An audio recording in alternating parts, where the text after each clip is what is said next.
Galnet News, your galaxy in focus, 12th of February, 3302. Our top story today.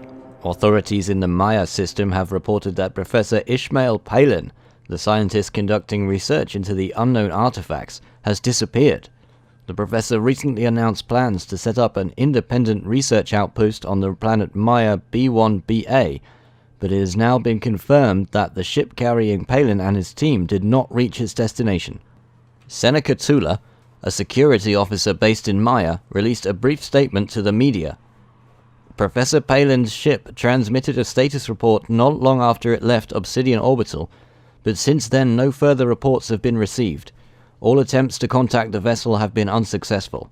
A search is underway, however, and I am confident that we will soon find some indicator of what has happened to Professor Palin and his team. And now your update from the world of galactic politics from Commander Corrigendum. Emperor Arissa Lavini Duval encountered supply chain difficulties this week, preventing the Shield of Justice from establishing a presence in Waimiri. The combat readiness of Shield of Justice patrols has been jeopardized in Damorai, Owelelbis, and Kappa, and could lead to withdrawal from these systems. If the shortages are resolved, Braga, Mbutsi, Hrun, Bresla, Carthage, and HR 4720 could be patrolled by the Emperor's fleets next week. Princess Aisling Duval's publicity teams unleashed an impressive media blitz this week, spending roughly 8 billion credits to spread the message of the People's Princess. As a result, the citizens of HIP 77470 have expressed interest in supporting Aisling's agenda, which would make HIP 77470 the 63rd system to support the Princess's cause. Imperial Senator Denton Patrius secured harbour for his fleets in 23 Delta Pisces Austreni this week, securing the independent system against future incursions from the Kumo crew, which attacked the system mere weeks ago. Senator Patrius is also seeking harbour for his fleets in the Conti system, where he recently concluded a sale of arms. Imperial Senator Zemina Torval's enterprises are currently well funded, and the senator is looking into purchasing infrastructure in V2689 Orionis and HR 6948. Both systems could provide unique employment and trading opportunities deep within federal territory. Federal President Zachary Hudson was faced with resource shortfalls this week, resulting in the abandonment of military operations in Karpaka and LPM 229. President Hudson is currently investigating the possibility of establishing a military presence in the Concante system, but supply shortages threaten the long-term viability of the federal fleet in Banjagali. If supplies remain low, the expansion into Concante may fail, and federal fleets might withdraw from Banjagali. Federal Shadow President Felicia Winters secured support from the Sawali system this week, bringing the total number of systems under her control to 68. Chiang Fei declined to formally pledge support to the Liberal Party. Attempts to secure the support of the Amuzgo and Chukchan systems through focused aid packages are currently in progress.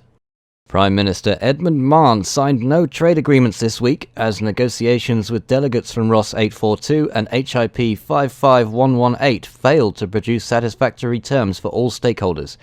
New trade agreements with Mong Kung and Pikuncha are currently being negotiated.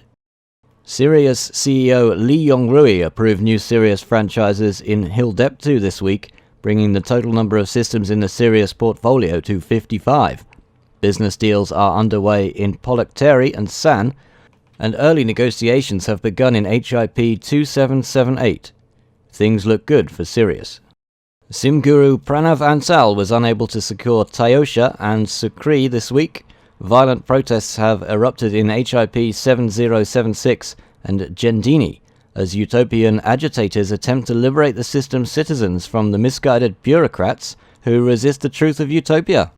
Pirate Lord Archon Delane crushed rebellions in Uror and Itzenmetz, ensuring both systems remained firmly in his grasp. Turmoil within the Kumo crew has abated, and signs of Kumo crew activity are already beginning to appear in systems near the borders of the Pirate Lord's domain. Should this activity persist, insurrections could soon take place in Moroni and HIP 11880. Now a report from Disc Commander Felix Dyson of Radio Skvotsov.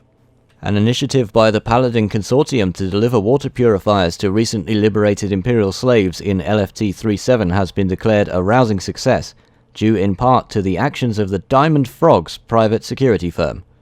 Diamond Frog pilots were hired by the Paladin Consortium to run interference within the system, preventing opportunistic raiders from picking off the cargo vessels making deliveries to Honor's Gateway.